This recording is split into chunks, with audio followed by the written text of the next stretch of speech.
Bonjour à tous et à toutes. Alors aujourd'hui, je vais vous présenter un jeu de société venant d'Afrique qui a pour nom Awele ou Awele. Pour ce jeu, il nous faut un plateau de jeu et des pions. Le plateau de jeu va être représenté ici par une boîte de 12 œufs et les pions vont être représentés par des cailloux. Pour ce jeu, il y a pas mal de règles et donc aujourd'hui, je vais vous montrer la règle ABAPA. C'est la règle qui est utilisée lors des compétitions internationales. Pour débuter la partie, on choisit quel joueur va commencer et ensuite on choisit le sens de rotation. Dans le jeu officiel, on utilise des petites graines comme pions. Ici, nous allons utiliser des cailloux. Et donc, dans un premier temps, nous allons répartir 4 cailloux dans chaque emplacement, comme vous allez pouvoir le voir sur la photo ici. Un tour se joue de la façon suivante. Donc, le joueur qui a été désigné pour commencer prend tous les cailloux d'un trou et va les égrener un par un dans le sens anti-horloger, le sens où nous avons choisi pour jouer.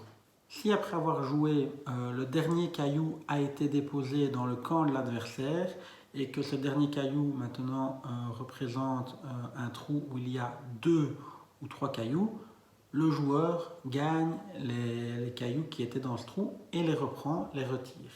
Si la case d'avant comporte également 2 ou 3 cailloux, il les récupère également. Si après par contre il y a 1, voire 4, 5, 6 cailloux, on s'arrête pour le tour et c'est au joueur suivant de jouer. Une règle importante également est le fait qu'on ne peut pas sauter une case. Donc quand j'égrène mes cailloux et que je les disperse dans les différentes cases, je ne peux pas laisser une case sans mettre de cailloux et passer à la case suivante. Je suis obligé de chaque fois mettre un caillou dans toutes les cases jusqu'à quand je n'ai plus de cailloux en main. Le but du jeu est donc de récupérer un maximum de cailloux et de les faire sortir du jeu. Donc à la fin de la partie, on compte le nombre de cailloux que chacun a et celui qui a le plus de cailloux remporte la partie. Donc ici pour la démonstration, nous avons utilisé une boîte à œufs. Maintenant, on peut avoir autre chose. Je pense notamment à des culs de bouteille qu'on peut couper, en récupérer 12, 6 pour chaque joueur.